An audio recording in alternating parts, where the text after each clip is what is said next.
I look for people who are incredibly self-aware. That's the number one thing I look for. Do they understand their weaknesses? Do they understand what makes them tick? Do they understand what energizes them?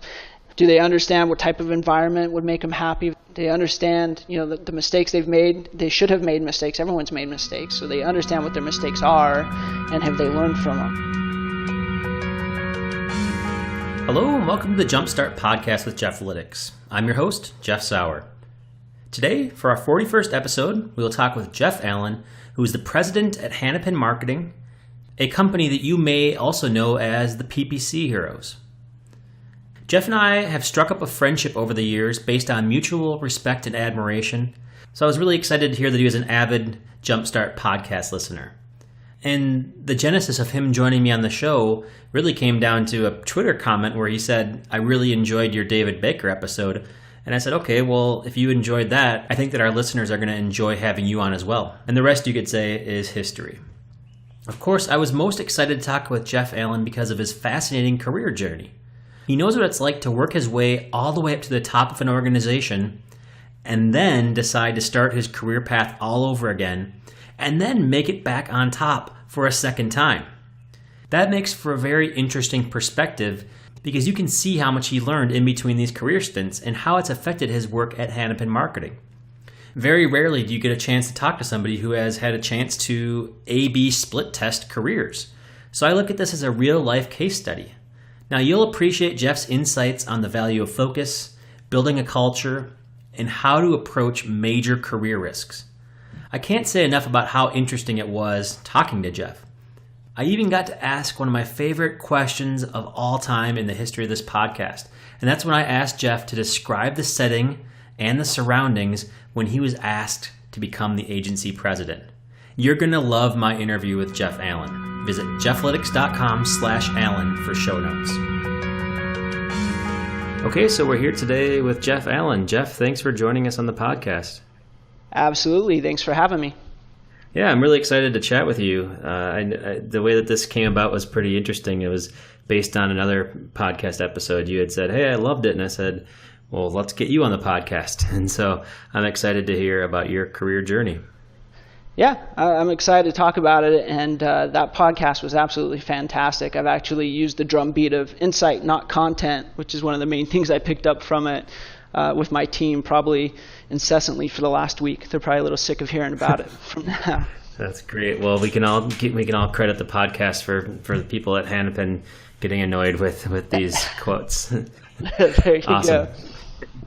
So let's get into it. The question I always start with is, what got you into this wild world of digital marketing? Was it a specific project or a client, or what got you into this? Sure. So it was the need for a part-time job in college. I actually responded to an ad to answer email questions that were coming to a digital marketing agency. And in my second week there, everyone from the company went on vacation and left me to man the shop all by myself. And the second day, the internet went out. And for an internet marketing company, that was pretty bad news. And so I spent the week kind of troubleshooting that, figuring it out, working with all of our partners to make sure that we delivered everything we promised. And while it was kind of baptism by fire, it kind of taught me that it's a really dynamic industry and you never know quite what you're going to deal with, and had a lot of fun with it. And I went from there. That's crazy. So the internet at the internet company doesn't work. That's definitely not an ideal way to start. But when you're in that situation, what does it teach you, like specifically around dealing with putting out fires and trial by fire? What types of things did you learn right away in that process? Sure. So a big one was if I'm going to figure it out, it's up to me, right? So everyone was gone. It wasn't like most people were gone. I was the only person there. So either I could choose to pack up my bags and go home and probably not show up to work anymore, or figure out how to get the internet turned back on and work with the clients to still deliver what we said we would. And so that's been a key lesson for me. I can't look around and say, who's going to solve this problem? If I see something, I have to run headstrong into it and hold myself accountable for not getting tired until I figure it out. That's wild. So how do you answer questions when you're so new on the job? Do you just make it up? Do you do like the whole fake it till you make it thing, or is it just like, hey, these questions are pretty straightforward, or did you have enough knowledge going into it? I certainly had some technical knowledge. Growing up, my dad owned a Apple consulting company back when Apple wasn't what it is today. This is like pre-iPod and everything like that. And so I always kind of had my hands a little bit in tech. So I knew enough to know what a router was and a modem and all that. But the general process was very linear. It was, okay, the internet's out. What do I do? Call the service provider. Okay, the service provider, says try to reset the router. So I do that. That doesn't work. What's the next step? So it was very linear. A lot of jumping on the phone, jumping off the phone, and figuring out the next step. Same thing with the client. So talking to the client, it was, okay, we said we were going to do this for you. At the time, it was largely email driven. So we said we were going to send these emails for you. They didn't go out. How would you like me to handle it? And then, kind of step by step through that process. And that's kind of been another key thing for me is it's hard to plan out a year, 2 years from now in a market that changes or an industry that changes so much as ours does. It's very much about, you take a step and you see how that feels. And if it feels good, you kind of take another step in that direction. And if not, maybe you step back and try something else. Yeah, absolutely. That's really interesting. And so you can get through it and you can develop it. Then how does it continue on at that area once you get past that trial by fire? Do you keep on expanding there? Was that something that turned into a full-time job, or how did that part work?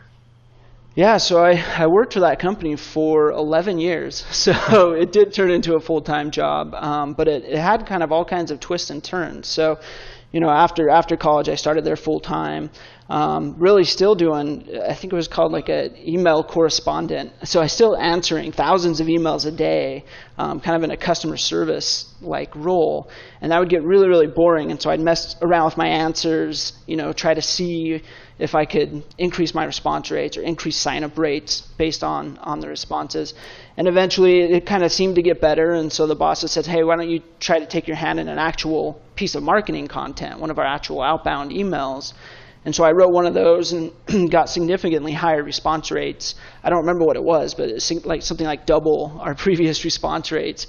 And so they said, hey, you're pretty good at this, and let me start writing the rest of the emails from then on.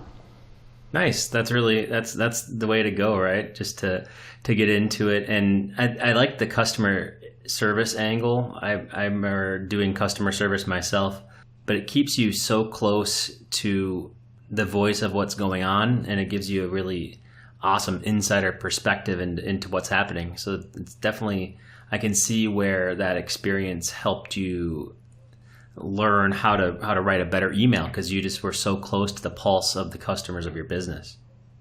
So we first only did email, and then after we delivered some pretty good results for the clients, they started saying, okay, can you also start doing some of the lead generation for us? So the agency took a lot of twists and turns over the 11 years I was there. Started with the law firm as our main client, doing email marketing for them. And then they, as well as other people, would start coming to us and saying, hey, you're really good at this, and you're generating all these online sales. And so what if we started actually putting a phone number on our website and started taking phone calls? And so we were like, sure, we can do that. And then sitting in a tiny office with 3 or 4 people in it, we had a cordless phone that we would pass as it rang to the next person on the kind of queue to take the call and try to sign the client. And then clients would say, okay, you're good at email and the phone sells piece of this, so let's have you do some lead gen for us and some SEO, and we've heard about this Google thing and it's going to be really big, so maybe try to do some paid search for us. And the client roster ranged from law firms to record labels to supplement sites and kind of everything in between. That's awesome. So basically, you're expanding from within because your clients are saying, hey, you're doing a good job here. Can you do a good job there? Yeah, it's interesting. I hadn't really thought about it until right now, but it's almost the opposite approach of what we have at Hanapin, where we're all about focus, right? I mean, we get clients every day asking us to do web dev or SEO, and we're like, no, we're PPC only. We want to focus on paid search, paid social, and display. And Yeah, I don't know. I hadn't pieced that together, but early on it was about saying yes to everything, and now I'm all about focus. Yeah, I agree, actually. I think it's funny because I couldn't agree more that it sounds tempting to offer many things, and my agency did the same thing. As like, if you do good work, then everybody wants you to, they want to keep on working with you, but also, to become profitable and to run a good agency, you need to say no to things that aren't in your wheelhouse or things that aren't specific around what you want to perform. Yeah, absolutely. Interesting. So you're there for a while, and then eventually you do move on to Hanapin. You just had mentioned your new role, or your role at Hanapin. How does that transition work? Looks like you might have moved in order to do that as well. Yeah, so towards the end of my tenure at the other company, which I had made it to be an equity partner in, and it was a pretty small shop, but still that felt pretty cool. But one thing I realized is we were trying to do too much, so that kind of spread into whatever the clients wanted to pay us for. It turned into, well, maybe we can do some of this stuff on our own. Can we create our own products, and can we grow those? And through that, we just became a little scattered, and I was feeling more and more pulled to try to be a specialist myself. I was like, okay, I've done a lot of different things, and I've kind of learned what I like to do and some of the stuff I like to do less. And one of the things I loved was the PPC side of things. And for years I had read PPC Hero, so I knew about the blog and I knew about Hanapin as a brand. And I actually just kind of randomly got a call, as I remember it, from a recruiter that was, hey, Hanapin's hiring. Haven't hired a lot of experienced folks. We're thinking about hiring some experienced account managers. Would you want to do it? And I had to look at it and say, okay, this is a pretty big step back in a different direction, but at the same time, it would be working at a place I'd love to work and specializing like I want to specialize, and kind of agonized over it for a while, and ultimately decided it made sense to move from Salt Lake City with my wife Lori to Bloomington, Indiana. Wow. So that's wild. So it's funny that because I probably was reading the same blog at the same time, because PPC Heroes has always been sort of a icon in the PPC world. But right as you're going through it, they're like, hey, you should come work here. So that's sort of a cosmic alignment type thing or something. I try to listen to that stuff, when a lot of serendipity happens, and there was a couple other things happening at the same time. And when a lot of that happens at the same time, I kind of perks my ears up and says, okay, whether it's just my brain saying pay attention to it or something else, maybe there's something here that I should listen to. Yeah. So I'm curious about, you had said it's sort of a step down to go from being an equity partner in one agency to being, I guess I would assume, a non-equity, role, account manager, director type role in the new agency. What's your decision-making process around that? Was it scary? Were you concerned? Did you have personal, did you think, being a quote unquote step down that people would think differently of you? How does that work for you? Yeah, I mean, I was scared to death, to be honest, from all of it, from moving away from everyone I know to a place I didn't know at all, to starting a career over, to a shift down in responsibilities. So I was really scared, but I could see that Pat had this great vision for the company. He had a 5-year plan. We had core values that the company really lived. When I came out for an interview, everyone was so consistent. Is the thing that still stands out to me today, and something I still think makes us unique, is you could talk to anyone on the team and they could tell you what the values were and what they meant and how that impacted day-to-day decisions. They could talk about the goals of the company and where they saw it going. They talked about the way we took care of clients and the kind of work we did. And all used the same language and stuff, almost cultish. I kind of joke about that sometimes, that we spend the first year brainwashing people at Hanapin to speak our language and think the way we do. But that consistency, the specialization, the vision for the company just made, and then the size of it made me say, okay, there's a real future here. And one thing I know I'm good at is solving problems and taking care of clients and doing marketing. And so I feel like if I do a really outstanding job of that, I mean, I had no dream of becoming president, but I think I can become a associate director, account director, or maybe even director of the department someday as the company grows. Yeah, I mean and it's cool to see the contrast between company that offers everything under the sun, not in a negative way, but just thinking that chasing after the next thing because people want it and they need it, to going now and interviewing with this company that is consistent to the point where like you said, like everybody sounds like they're members of the same cult, or that they're members of the that they all are practiced and polished with knowing what the company wants to do and where they're going to go.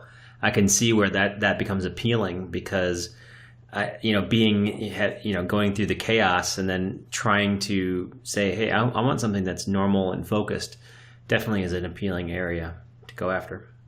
It felt like being part of something. It felt like between the blog and the conference, HeroConf wasn't started yet, but Pat had laid out the vision for the conference to me in my interview process. We did the first one about 6 months or so after I started. And so it just felt like being part of a community, being part of people all focused on the same goals and who are going to make I like to say, a disproportionate impact on the industry, right? We're just now 60 people, but we're just 60 people based out of the cornfields of Indiana. And I like to think that the impact we have on the industry, seems larger than that. Oh, yeah. I mean, it definitely is an impact that is very large, and it does feel larger than 60 people, like you said. But very, very fascinating that I didn't know that he had the vision laid out that far in advance. It sounds like really a pretty remarkable leadership situation you walked into as well. And I think that, especially for an agency, to have that, a lot of these things that he's doing are things that I recommend that all agencies do, but it seems like it's happening. He was able to do it and bring in the right people to implement that plan as well.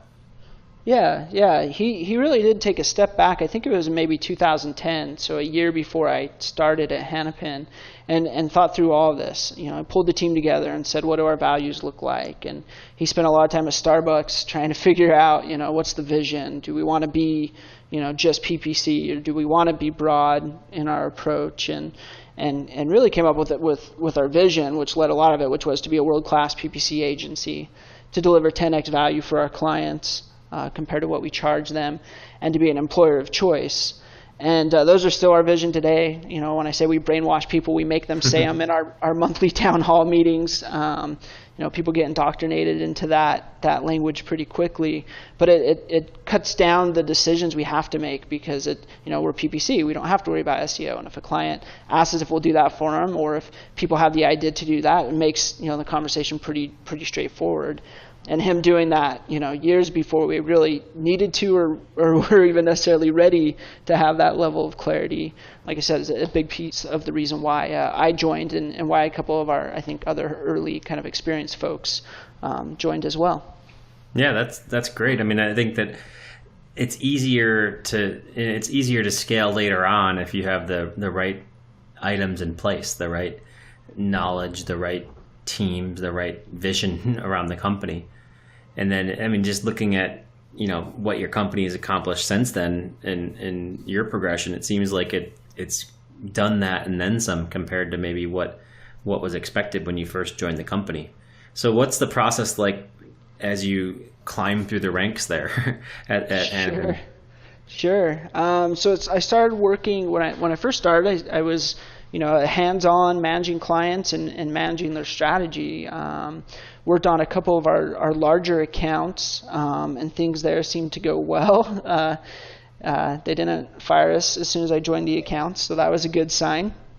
And we started adding more clients, and so we added more people. And I think one of the things that kind of helped me take the next step, which was to become an account director, was I tried to spend as much time as I could with other folks on the team who were newer, less experienced, and specifically less experienced dealing with clients. So there would be folks who would be talking to a founder of a company worth tens of millions, if not hundreds of millions of dollars, and it would kind of stress them out. And while I would get stressed too, and probably still do a little bit, I kind of had my thought process for how to work through it. I kind of understood the information they wanted to hear versus the stuff that was maybe too low level for them, and worked with the team to kind of figure out that cadence. How do we give the right updates? How do we tell them, here's what the plan is, or really here's what happened last week or last month, here's what we learned, here's how we're going to apply that moving forward. And teaching the team that cadence, I think they kind of started looking to me as, I guess, a little bit of a indirect, unofficial manager, and that kind of, I think, made it an easy decision for Pat to promote me, because it was kind of like, hey, you're already doing a lot of this job anyway, so let's just make it official. Yeah. And so you get promoted, and then was that right to president, or was there a step along the way, or? So there's a step along the way, and it itself kind of changed. It was called an account director at first, which was just over a few people and a few accounts, and then became director of services, which is just managing the whole department. But those two were kind of one and the same. The role looked largely the same. It was just really a function of how big the team was, and it kind of changed the title and the stuff I was working on. Yep. And so I moved into that role, which was a lot more about having key relationships with key clients, managing those, making sure we had strategies in place, managing the budget for the department, making sure we were learning the right skills we needed to learn, testing the right tech we needed to test, all those kind of PPC side of things. And I did that for probably 2 years. I'm not sure the exact timeline, and then was promoted to president after that. Awesome. It seems like you got back to where you had been not too long after. I'm guessing that there's different dynamics between president and equity partner, but it seems like you were able to get back to where you wanted to be after doing that. And so that's a pretty quick way to get back there. Yeah, I'm pretty fortunate. It took a risk, and I would say it was probably 95% luck and 5% skill of joining a company at the right time, and the company growing, like we've grown during that time, and the right people, or really hopefully all the people at Hanapin having trust in me is a little bit of luck and good fortune to do a good job. But it certainly worked out. And I mean, if I had to kind of give the advice to other people, I would say, it's okay to take some risks with these things as long as you have kind of a clear path moving forward. Stepping back doesn't have to mean step back forever, or maybe it does and you like that new role better anyway, and you're happier in it. I think I would have been very happy if I was still directing the overall department. I love that job. But yeah, it certainly worked out. Yeah, I mean, that's interesting that you say that too, because I don't know how many people listening to this their aspiration is to become the president, or if it's just to sort of excel or to reach where you want to get to. But I think that's sort of a key point to this, is that whether that's your end goal or not, the real underlying thing here is to be happy in the work you're delivering, and to do something meaningful and something that you're happy with, right? So it sounds like, again, reading between the lines a little bit, the previous agency gave you a lot of opportunities, a lot of things you could do, but what you really have learned in your career is that it's better to be concentrated and focused on doing something well, and being very specific and expanding that way, than it is to expand simply because somebody asked for it. And it seems like that's been a driving force through this whole thing. And it seems like the company that you work with now learned that early enough in the process that it sort of caught you at the right time as well. Yeah. I mean, I would agree with all of that. One of the advice I give people, either whether they're working at Hanapin or other people that ask me, is kind of counter to old traditional advice. So a lot of the old advice was, start at a job, find something that's going wrong and fix it.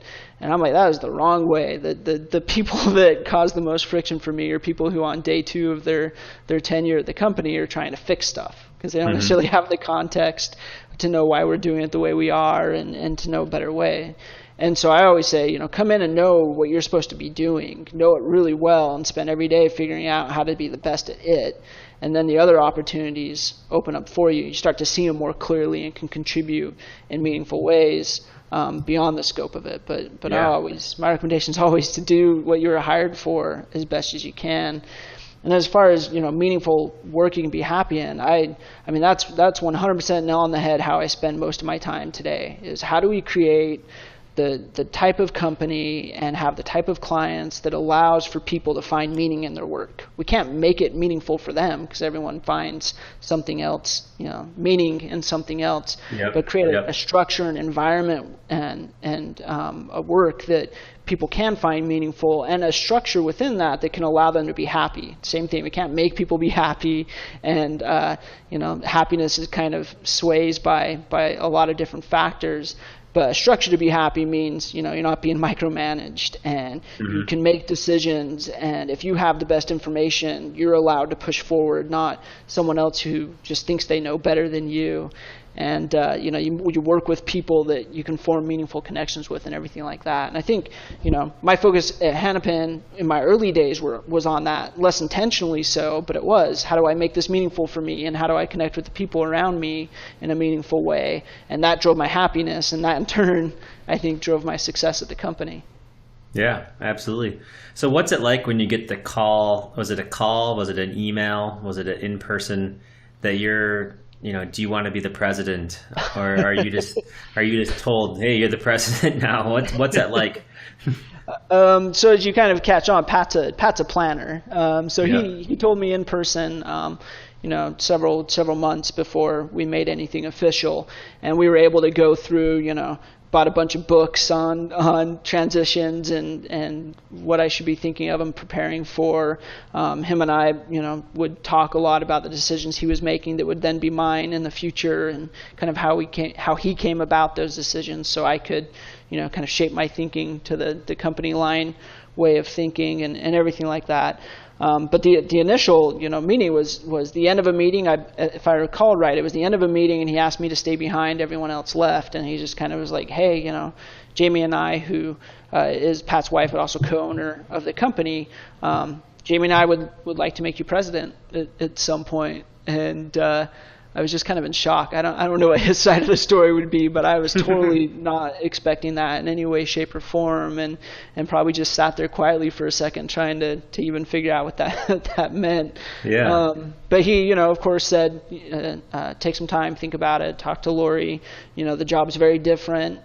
Stress is higher, and some of the stuff I loved goes away. I don't talk to clients as much, and I don't do account work as much, and at all really. So make sure this is something you really want to do and you really understand it.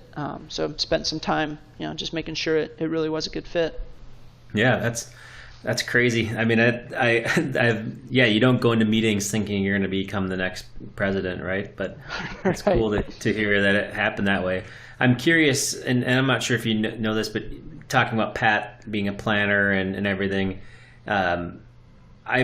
my agency had a similar thing where we went through like a planning structure where we cast visions, and we went through all the different pieces that you go into to put people in the right places and everything.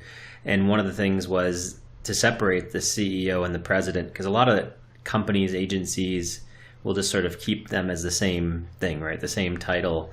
But there's really a difference if you can define the difference between a CEO and a president, right? The president's more day-to-day operations, making sure that things are going properly, sort of the internal, all the internal things that happen in the company go through the president, whereas a CEO might be more of like the thinker, the dreamer, the one who's thinking about the future, that type of stuff. So it seems like he saw that, and he was thinking, hey, I think the company can grow and become a better company if we separate these things. If we give me time to do the thinking, and then we have time, dedicated to internal operations. Is that anything like what it's like, or are you not sure? Or I'm just curious as to how that goes. No, I mean that's very much what it's like. I think it's good to separate those roles in a lot of ways, because if you're in the weeds in the day-to-day, you kind of understand reality a little bit better than if you're a little bit removed. The good side of that is you can bring some realism to the conversations.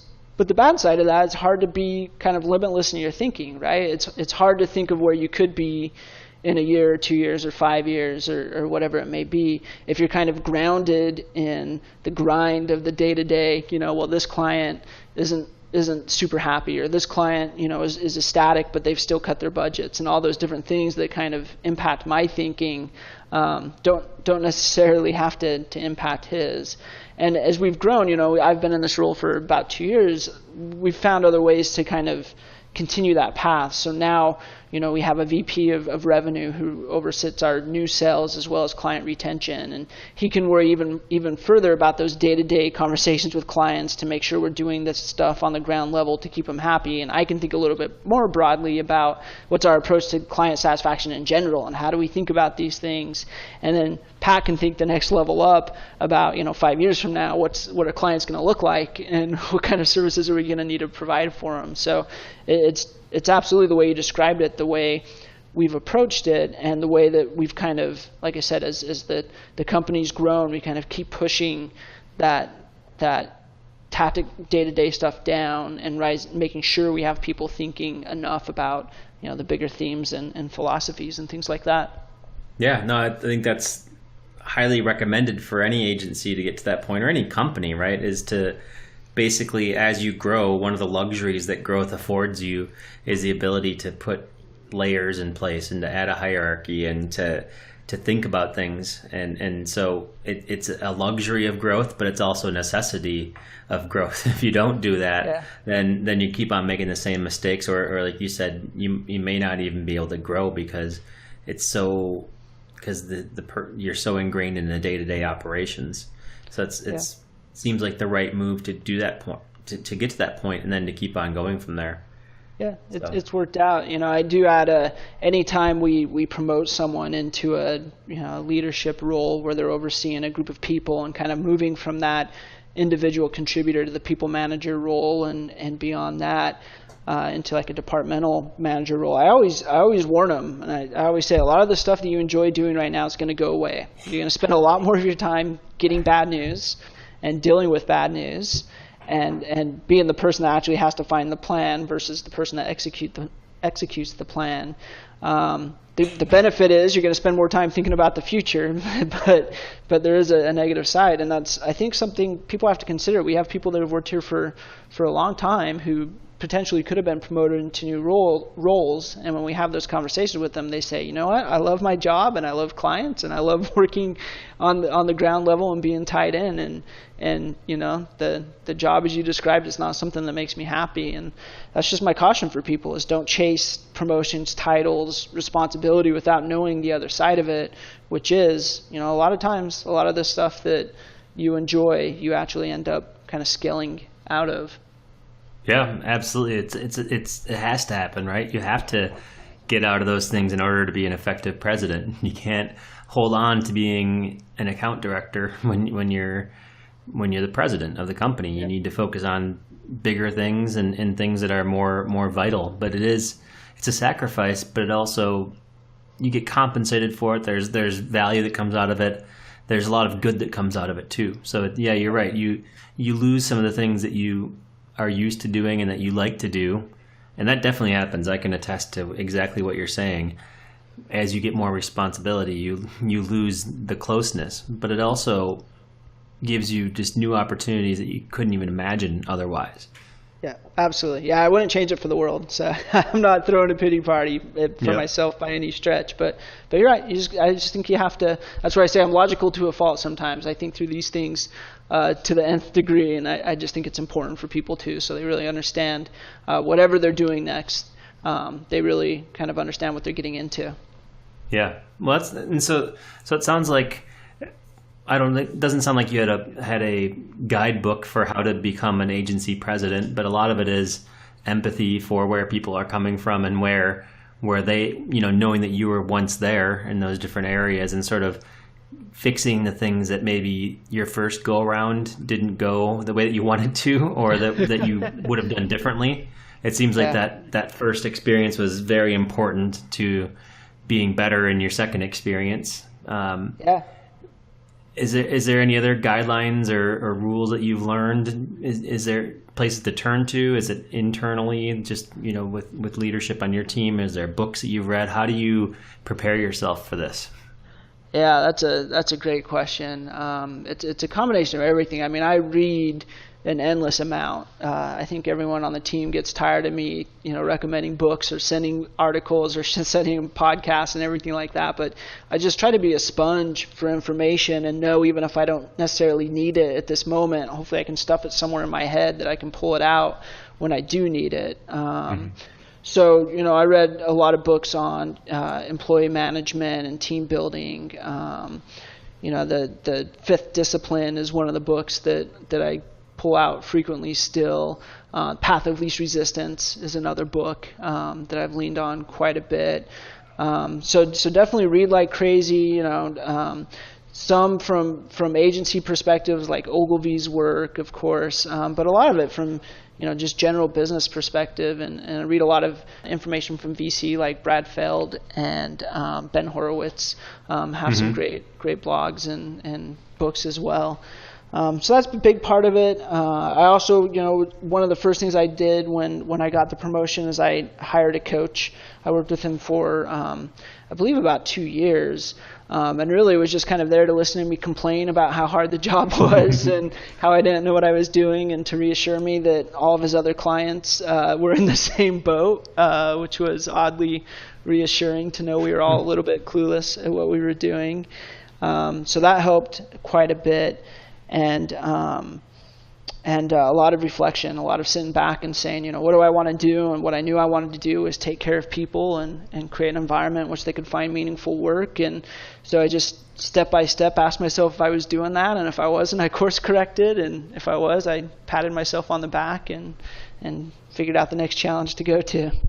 Yeah, no, I like that. And it's like laddering challenges and understanding that, even if, maybe, well, if you never set out to be the president and then you become the president, like what's next? And do you, that's, to any of us, to many of us, I guess you could say that seems like you've hit the top. So it's always about, you need to keep that drive to find ways to do things better, to improve on things, and to make it better every single day, and for the people that work with you. And then I'd assume taking pride in achieving just new goals, hitting new targets for yourself. Yeah, absolutely. I would do this job every day forever. I really would, and I mean it. And we'll grow and the job will change. But I mean, as of today, I would happily do this for forever. I have a lot of fun and have a lot of choice over where I apply my energy, and I have plenty to learn, and I'm constantly doing so. So that for me, is rewarding. I do take a lot of, a strange amount of happiness from seeing other people on the team succeed. Yesterday a team member sent out an email about some fantastic work he and a couple other of our account analysts had done on creating some tools to help speed up some reporting on some really, really complicated accounts and pull out insights a lot faster than we were finding them. And that gave me a buzz for the entire day, reading that email about the cool things they were doing, that they were proud of doing, that other people on the team felt an impact from. And that's the kind of stuff that fuels me, that then says, okay, I can look at a budget again and spend some more energy trying to figure that out, because I'm seeing really, really cool stuff happening for individuals on the team. So that just goes back to knowing, what energizes you and what takes away from your energy, and making sure you kind of have an opportunity to play both sides of that. Yeah, that's fascinating. And so, I mean, it's cool that it seems like the people aspect is a really important piece of this for your agency, for you personally. And that's a big piece of all this, is that, doing good work for clients, and then, or doing, having a good place to work so that people have the opportunity to do good work for clients. And then a lot of other things start to fall into line. This is exactly it. The drumbeat that I encourage is, if we are the best agency at hiring people and then retaining people, everything else takes care of itself. We have people that will take care of our clients, who know how to do marketing and know how to drive results. We'll have people that will tackle problems. We'll have people with institutional knowledge that will make sure we're not just tackling the same problem over and over again over time. And so, I think you have a really good, rigorous hiring process, and make sure you bring the right people on board that are a good fit for the company and a good fit for the kind of work you're doing, and will enjoy the way you do it, the way the company approaches it. And you take care of those people, and your headaches go away by order of magnitude, certainly. Yeah. Interesting. So I like I said earlier, I don't know how many people are aspiring to be presidents. I think it'd be great if we all aspired to, be at the top of what we do. But I think some people are wondering, how to get into the head of a president if they were, what's your hiring process? What would it take for you to be interested in somebody coming to work at your company? Like, what qualities do you look for? Is it, how much do you value their previous job experience, or do you look mostly for curiosity? And then how does somebody pique your interest if they wanted to work with not just maybe your company if you're hiring, or a company like yours? Sure. So I look for some specific characteristics. I look for people who are incredibly self-aware. That's the number one thing I look for. Do they understand their weaknesses? Do they understand what makes them tick? Do they understand what energizes them and what doesn't? Do they understand what type of environment would make them happy? If they at least put some thought into that? They understand, the mistakes they've made. They should have made mistakes. Everyone's made mistakes. So they understand what their mistakes are, and have they learned from them? Awareness is something I don't know that you can teach. I think it evolves over a really long time, and I don't necessarily have that time to let people's awareness evolve. So that's the first thing. Mm-hmm. And it's a lot of open-ended questions. What makes you happy? What stresses you out? What kind of company culture do you think you would thrive in? What kind of company culture do you think you would do your absolute worst work in and would be miserable? And get them to open up and be honest with me about it. And the next thing I look for is humility. I want someone who understands that they haven't learned everything and wants to. I want someone who knows that no matter who's sitting next to them, there's probably something they can learn from them. I'm always inspired by Brad Geddes when I see him at a conference and he's not the person speaking. He's always taking notes. He's mm-hmm. always taking notes and learning something, and even if it's one key nugget from what the person said. And if Brad Geddes can sit in a PPC conference and seem to be consumed in learning, certainly I probably can as well. So that, curiosity and humility are really incredibly important aspects of what I look for. And as far as getting my attention, for us, it's follow the process. Someone reaches mm-hmm. out to me on Twitter or sends me a one-on-one email, that actually starts me off on the wrong foot. We have a very clear process, and it's on our website, and you could go to it and you could follow it to a T. And Molly, our recruiter, would walk into my office and say, we don't have this position open, but this person just reached out to me. They followed our process, and they seem like a great fit, and we'd be open to talking to it. Now, not every company is like that. Some company mm-hmm. likes, the adventure and the creative ideas and stuff like that. It's kind of interesting. We're creative in a lot of ways, but we also want people that when there is something that's clear in a process, we want to be able to follow instructions and not kind of create drag by throwing a wrench in things. So yeah, I don't know. For us, it's pay attention to the way we want to be approached. I guess if there's nothing outlined on a website or in recruiting materials, then you can probably be more creative. But if someone said explicitly, here's how to get our attention, you should probably listen.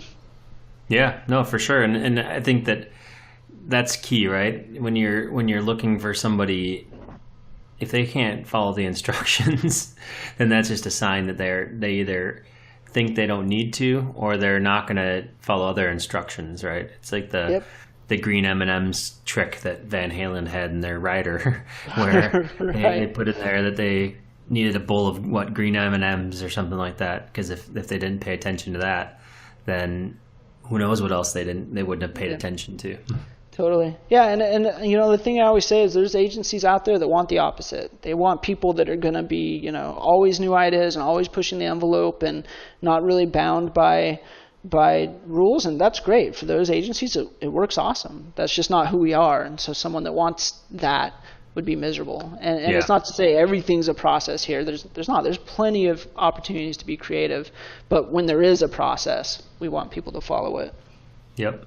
Well, I think that's the key to this whole thing, is that if you want to get noticed, It's not about applying everywhere.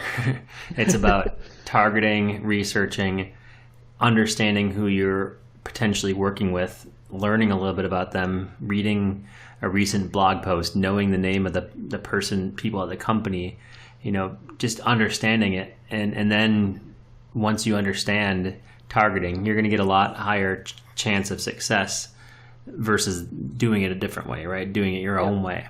And so you're right. When you're coming into a company, the first thing you do isn't to tell them what they're doing wrong and to try to fix things. It's to understand and, like you said, to do your job. And then from there, you can start to make improvements to it and you can start to become part of it. I always like to say that, the company culture you go into is really just a date in time, because a culture is a living, breathing thing. Not literally, but it's like, basically a culture changes. And so you will become part of a company's culture over time, but you don't need to force that issue. You don't need to inject yourself into it from day one. That'll happen. I mean, cultures are a malleable thing.